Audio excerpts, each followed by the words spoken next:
தெரியலன்னா எதுங்க நான் இந்த டைம் நான் இப்போ ஒரு ரிலாக்ஸேஷன் ஸ்டார்ட் பண்ணுறேன். கண்ணை மூடிட்டு ரிலாக்ஸேஷன் ஸ்டார்ட் பண்ணுறேன். ஸோ ஒவ்வொரு பார்ட்டாக ஒரு காலிலேருந்து ஆரம்பிச்சு தலைப்பகுதி வரைக்கும் நம்ம உடம்பை தளர்த்துறோம். சரிங்களா?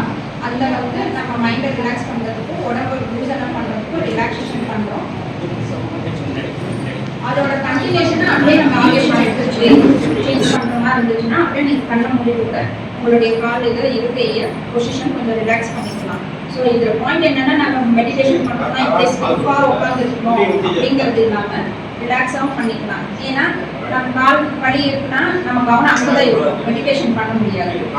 அதனால் அந்த ஒரு செகண்ட் நம்ம சேஞ்ச் பண்ணிக்கிறதுனால ஒன்றும் ஆகிட போகிறது இல்லை. ஸோ நீங்கள் உங்கள் வந்து பண்ண முடியல அப்படியே அந்த பொசிஷன்ஸ் கூட நீங்கள் சேஞ்ச் பண்ணிக்கலாம். ஸோ ரிலாக்ஸேஷன் பண்ணிவிட்டு நம்ம வந்து நான் அப்படியே அந்த கவனம் அப்படியே அதை கைட் பண்ணி உங்களுடைய இதயத்தை கவனிக்கன்னு சொல்லி உங்களுக்கு நான் மெடிடேஷனுக்கு கூட்டிகிட்டு போயிடலாம். அப்படியே கண்டினியூஷன் தான். இதில் எதாவது கேட்கணுமா உங்களுக்கு புரியலன்னா சொல்லிட்டு இந்த டைம் நான் சொல்கிறேன். சேரில் விட சாஞ்சுக்கணும் அந்த மாதிரினா நீங்கள் எங்கே வந்துருக்கீங்க. ரிலாக்ஸேஷன் அப்படின்றது இங்கிலீஷ் வார்த்தை, தமிழில் ஓய்வு, மனதை ஓய்வு பண்ணுற பயிற்சி. இது வந்து பதஞ்சலி யோக முறையில் சொல்லிக் கொடுத்த பயிற்சி தான். அதுதான் இங்கே குருநாதர் சொல்லியிருக்காரு. நம்ம நிறைய யோக முறைகளெல்லாம் நம்ம பண்ணிட்டு தான் இருக்கோம். Relaxation technique. ஓகே, இப்போ நான் ஒவ்வொரு உடம்புடைய ஒவ்வொரு பகுதியாக ஓய்வடைகின்றன நான் சொல்லுவேன். நான் சொல்ல சொல்ல நீங்கள் ஃபீல் பண்ணுங்கள் அல்லது அதை நினைங்க, ஓய்வாயிடும். கடைசியாக நம்ம இதயத்துக்கு வந்து அங்கேயும் ஓய்வு பண்ணிட்டு நம்ம இந்த தியானத்தை ஆரம்பிக்கலாம். அவங்க ப்ளீஸ் ஸ்டார்ட் மெடிடேஷன் சொல்லும்போது நீங்கள் இதயத்தில் தெய்வீக உடையது ஒரு சொல்லிட்டு அப்படியே உட்காந்துக்கலாம். அவங்க ஜெல்சால் சொல்லும்போது கண்ணை முடிச்சுக்கலாம், தியானத்தை முடிச்சுக்கலாம். சரிங்களா? எல்லாருமே பண்ணலாங்களா? ஓகே, எல்லாருமே சௌகரியமாக ரிலாக்ஸ்டாக உட்காந்துக்குங்க. கண்களை மெதுவாக மென்மையாக கால் விரல்களிலிருந்து ஆரம்பிப்போம். கால் விரல்களை ஓரிரு முறை அசைக்கவும். அவைகள் தளர்ந்து ஓய்வு வருகின்றன. பாதத்தின் கீழ்ப்பகுதி மேற்பகுதி தளர்ந்து ஓய்வு வருகின்றன.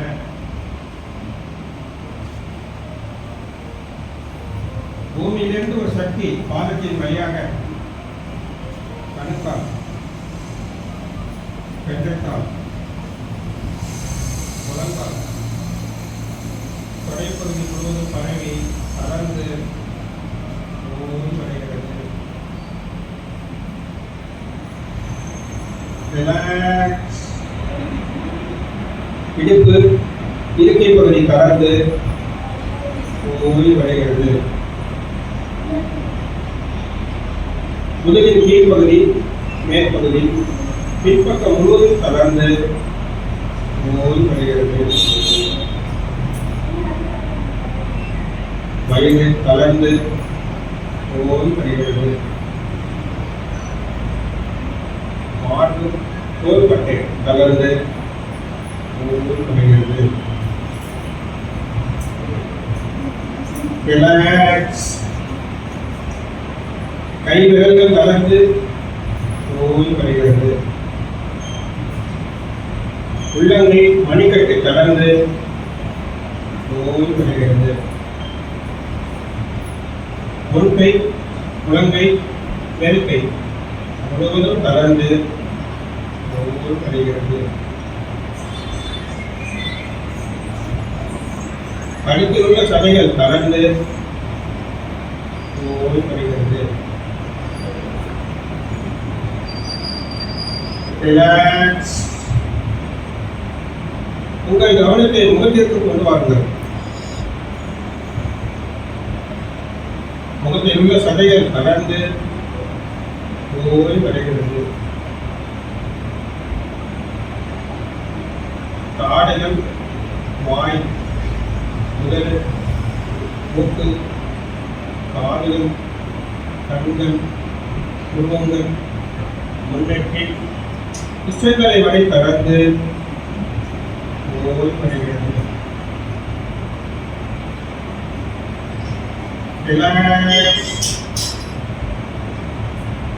உங்கள் கவனத்தை இதயத்திற்கு கொண்டு வாருங்கள்.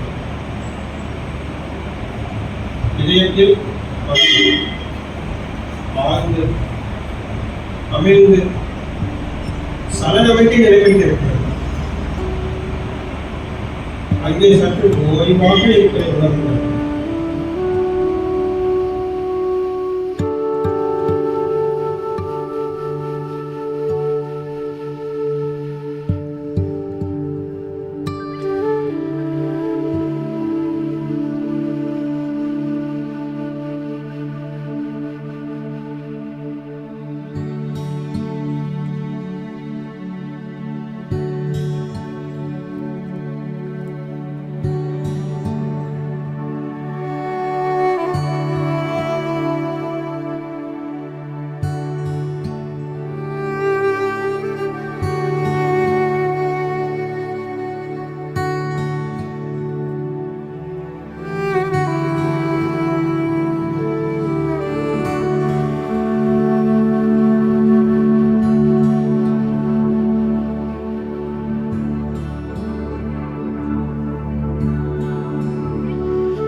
பயிற்சி இருக்கணும். இதுதான் நம்ம டெய்லி வீட்லேயும் செய்யணும் அப்படின்ட்டு நம்ம எதிர்பார்க்குறது. இப்போ இது வந்து ஒரு இன்ட்ரடக்ஷனில் ஃபஸ்ட்டு டே மட்டும்தான். ஸோ ஸோ உங்களுக்கு கூடுதலாக இன்னும் இந்த பயிற்சி செஞ்சு பார்க்கணும், முயற்சி செஞ்சு பார்க்குறேன், நான் இதில் என்ன இருக்குன்னு தெரிஞ்சுக்கிறேன்னு ஆசைப்பட்டீங்கன்னா உங்களுடைய பேர் யார் அடுத்த நாளில் அதுக்கு அடுத்த மறுநாள் வந்து செகண்ட் சிட்டிங்கும் தேர்ட் சிட்டிங் இது வந்து சிட்டிங்னு சொல்லுவோம். ஒரு ட்ரெயினரோட உட்காந்து நம்ம தியானம் பண்ணுறதுக்கு பேர் சிட்டிங்னு சொல்லுவோம். ஸோ அது வந்து நீங்கள் உங்களுடைய டைமிங்கோ எப்படி எதுங்கிறது பண்ணோன்னா ஃபர்தராக நம்ம ஃபாலோ பண்ணலாம். இது எங்களுடைய பயிற்சி உள்ள அதாவது ஒரு 3 மாதம் உங்களுக்கு செய்ய சொல்லி கேட்டிருக்கோம். அது எப்படின்னா இப்போ நம்ம பண்ணுறதே தான் வீட்லேயே நீங்கள் பண்ணுவீங்க. உங்கள் வீட்டில் உங்களுடைய நேரத்துக்கு போதான நேரத்துக்குன்னா காலையில் சூரிய உதயத்துக்கு முன் தியானம் முடிச்சிடணும் அப்படிங்கிறது தான் எங்கள் மார்க்கத்தில் அதிலிருந்து சொல்லிட்டு இருக்கிறது. ஆனால் இன்னைக்கு இருக்கிற நடைமுறை சூழ்நிலைக்கு அது கொஞ்சம் தளர்த்தி உங்களுக்கு எந்த டைம் முடியுதோ அந்த டைம் பண்ணுங்க. ஐ மீன் காலையில் ஒரு 6 மணியோ 7 மணியோ 5:30 மணியோ அந்த மாதிரி ஒரு டைம் ஃபிக்ஸ் பண்ணிவிட்டு அந்த டைம்லேயே டெய்லி பண்ணணும்னு எதிர்பார்ப்போம். ஸோ இது மாதிரி வீட்டில் நீங்கள் தியானம் செஞ்சு பண்ணிவிட்டு இந்த 3 நாள் இன்ட்ரடக்ஷன் பயிற்சி முடிச்ச பிறகு க்ளீனிங் எப்படி பண்ணுறது அதுவும் இதில் வந்து ஒரு பகுதி சுத்திகரிப்புன்னு சொல்லுவோம். நம்மளுடைய நமக்குள்ளே இருக்கிற நம்ம அதில் சொன்னேன் இல்லைங்களா, இந்த சட்டில் மைண்ட்ஸில் இந்த மைண்டு நம்மளுடைய கான்சியஸ்னஸ் இந்த இன்டலெக்ட் ஈகோ இதெல்லாம் வந்து நமக்குள்ளே இருக்கிற கடினத்தன்மை இல்லை தான் நம்ம சேஞ்ச் பண்ணணும்னு நினச்சாலும் நம்மளால் முடியாமல் இருக்கிறதுக்கு இதுதான் நம்மளை சுற்றி இருக்கிற ஒட்டி இருக்கிற ஒரு பாரமாகவும் இல்லை சொல்லலாம். இது நம்மளுக்குள்ளே இருந்து வெளியில் போனால் தான் நாம் எந்த மாதிரி ஆகணும்னு நினைக்கிறோமோ அந்த மாதிரி ஆக முடியும். ஸோ இது நம்ம உள்ளேருந்து வெளியில் போகிறதுக்கு முன்னாடி பயிற்சி தான் அன்றாடம் நம்ம செய்கிற சுத்திகரிப்பு பயிற்சி க்ளீனிங் ப்ராசஸ்ன்னு சொல்லுவோம். அது வந்து ஒரு 1/2 மணி நேரம் நம்ம டெய்லி வீட்லேயும் பண்ணணும். இந்த 3 சிட்டிங் எடுத்து விட்டதுக்கப்புறம் உங்களுக்கு வந்து க்ளீனிங் எப்படி பண்ணுறதுன்னு நம்ம சொல்லலாம். ஸோ இது 2 கலந்து நைட் 10 நிமிஷம் ப்ரேயர் பண்ணிட்டு தூங்கிடுவோம். இதுதான் ஒரு மணி நேரம் உங்களுக்கு வந்து ஒரு 3 மந்த்ஸ் நீங்கள் செஞ்சு பார்த்துட்டு நீங்கள் உங்களுடைய எப்படி கண்டினியூ பண்ணுறதா இல்லைங்கிறத நீங்கள் முடிவெடுக்கலாம். வேறு ஏதாவது உங்களுக்கு ஃபீட்பேக்ஸ் இல்லை இதில் எதாவது கேட்கணும் அப்படின்னாலும் நீங்கள் கேட்கலாம். மார்னிங் மெடிடேஷன் அது உங்களுடைய வேலை எப்படி இருக்குங்கிறது அதெல்லாம் பார்க்கலாம். இதுதான் இதில் வந்து ரிஜிடாக இப்படி தான் அப்படிங்கிற ரூல்ஸ் ரெகுலேஷன்ஸ் எதுவும் கிடையாது. இந்த மாதிரி செய்யறது நல்லதுன்னு அப்படின்னு சொல்லுவோம். ஆனால் உங்களுடைய வாழ்க்கை முறைக்கு எப்படி எது கரெக்டாக அந்த மாதிரி நீங்கள் செஞ்சுக்கலாம்.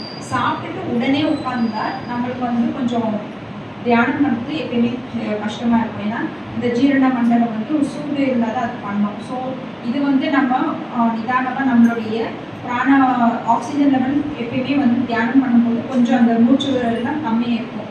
அந்த டைமில் வந்து நம்ம சாப்பிட்டது உடனே பண்ணோம்னா டைஜஷன் ப்ராப்ளம் வரதுக்கு சான்சஸ் இருக்கும். அதனால் சாப்பிட்ட உடனே உட்காராமல் ஒரு 20 மினிட்ஸ் இல்லை 30 மினிட்ஸ் கழிச்சு கூட நீங்கள் தியானம் பண்ணலாம்.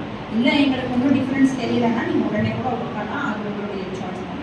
மார்னிங் மெடிடேஷன் வந்து ஃபிக்ஸ் பண்ணிக்கோங்க. ஒரு 7 or 8 இப்போ இதே நம்ம வந்து ஜாப் போகிறோன்னா நீங்கள் அந்த டைம் முடிச்சுட்டீங்க. இல்லை வீட்டில் எல்லாருக்கும் வேலை முடிச்சுட்டு அனுப்பிட்டு தான் பண்ண முடியும்னா 8 மணிக்கோ 9 மணிக்கோ ஏதோ ஒரு டைம் ஃபிக்ஸ் பண்ணிக்கோங்க. ஆனால் அந்த டைமே முடிஞ்ச அளவுக்கு உட்கார இது ஏன்னா நம்ம வந்து ஆரம்பத்தில் வந்து அந்த ஒரு இடமும் ஒரு டைமும் ஃபிக்ஸ் பண்ணிட்டா அந்த இடத்துக்கு போய் உட்காந்ததுமே நம்ம வந்து நம்மளே அறியாமல் சீக்கிரமாக அடாப்ட் பண்ணிக்க முடியும். இல்லைன்னா நம்ம செட்டில் பண்ணுறதுக்கே கொஞ்சம் நேரம் ஆகும். தியானம் பண்ண ஆரம்பிக்கிறதுக்கே புதுசாக பண்ணும்போது அதே அந்த இடத்துல உட்காந்துட்டோம்னா கொஞ்சம் நேரத்துலேயே நமக்கு ஃபியூ மினிட்ஸ்லேயே தியானம் பண்ண ஆரம்பிச்சிடும். இது மைண்ட் வந்து கண்டிஷன் ஆகிடும்.